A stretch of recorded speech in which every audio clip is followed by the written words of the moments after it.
going to get me in so much trouble because there's so much hype for the Jessie Buckley performance.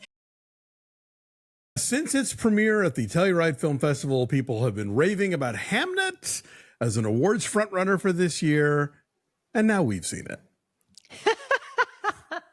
That's the problem with the hype that comes out of film festival showings, right? It doesn't help. Incredible expectations.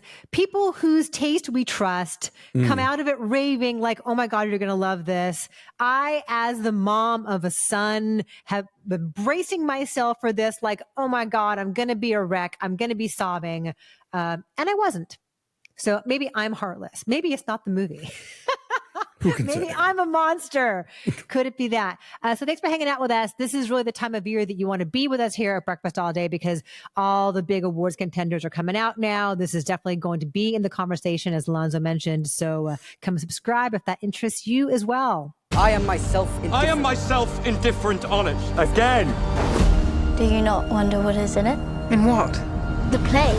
So Jessie Buckley and Paul Mescal meet cute in the forest. We don't know this yet, but he is William Shakespeare.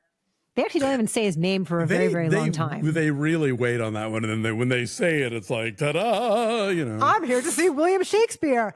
Oh, that's who he is. Oh.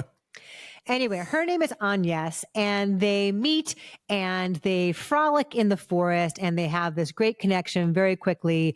They fall in love. They start a family. They have a daughter, and then they have twins, a boy and a girl. And this is not a spoiler. This is what happens in the movie. Yes. We know this. This is the point of the movie. This happened to William Shakespeare in real life. They lose their 11-year-old son.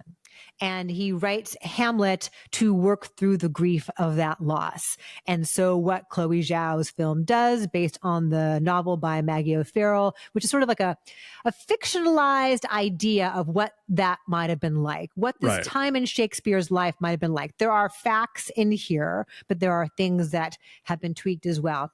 And this worked best for me when it was a sensory experience. You know, you're told early on that Jessie Buckley's character is the daughter of a forest witch. And so we are led to believe from the very beginning that she has this incredible natural connection and power to the earth, to the plants, to the sky.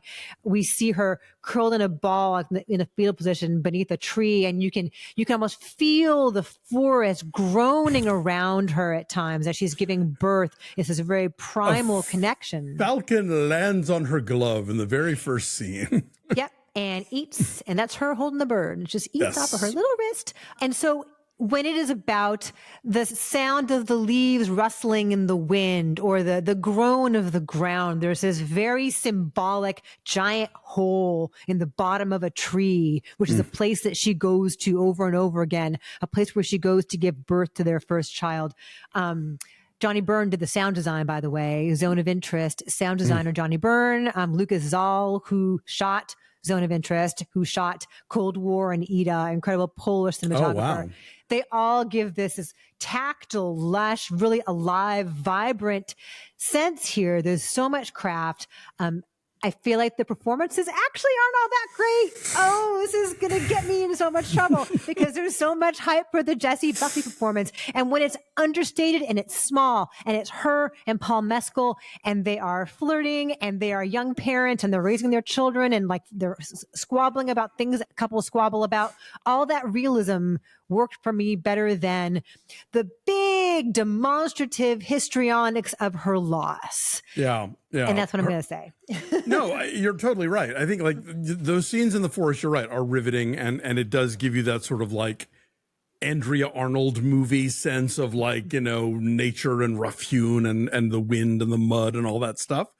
Yeah. The early scenes with them are really great. The early scenes where they're with their respective families, I thought were really interesting. And yeah, they feel recognizably human, but once the like grieving to the back rows start, I found that less compelling, frankly. And I never felt drawn into this. Like, yes, losing a child is a tragic, horrible thing. I get that. I get it, movie.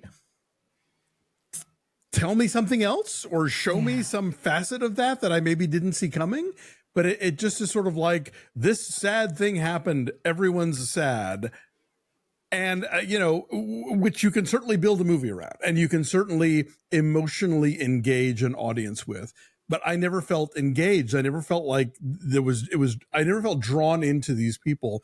They just sort of, the whole movie, to put it in Shakespearean terms, felt proscenium.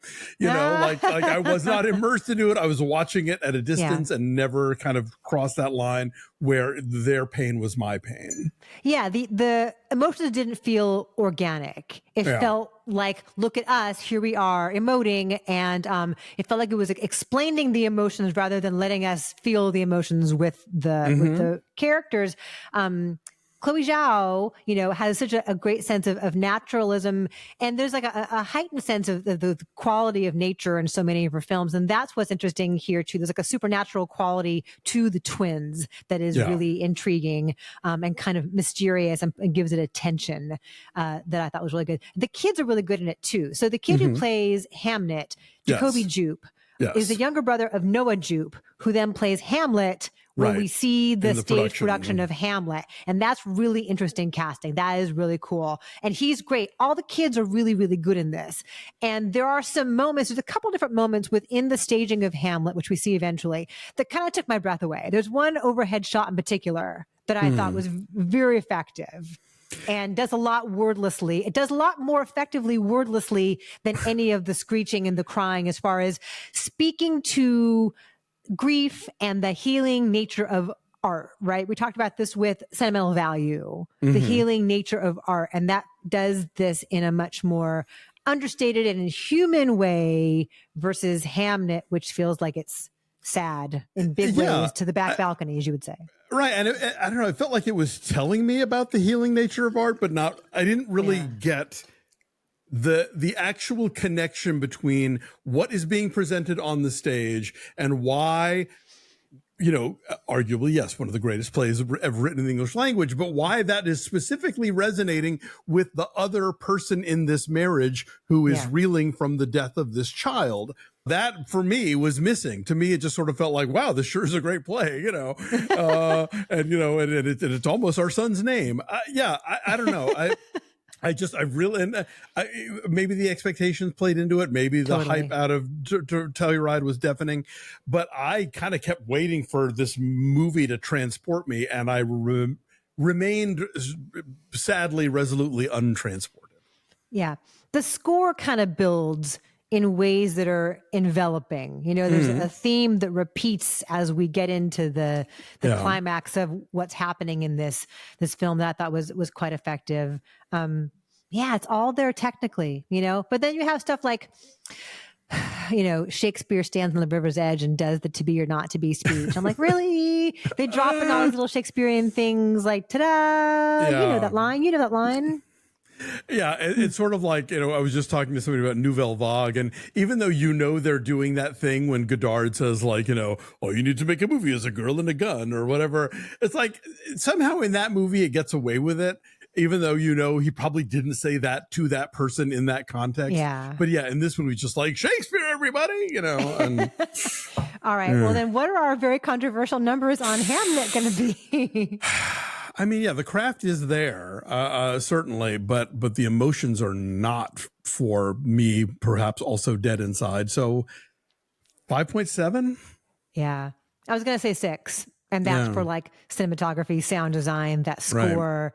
Right. This is going to be one that people are talking about, though. So let us know if you see it, and do you love it? Are you bowled over by it? Did you weep? My eyes stayed dry. Sorry, guys. Ditto.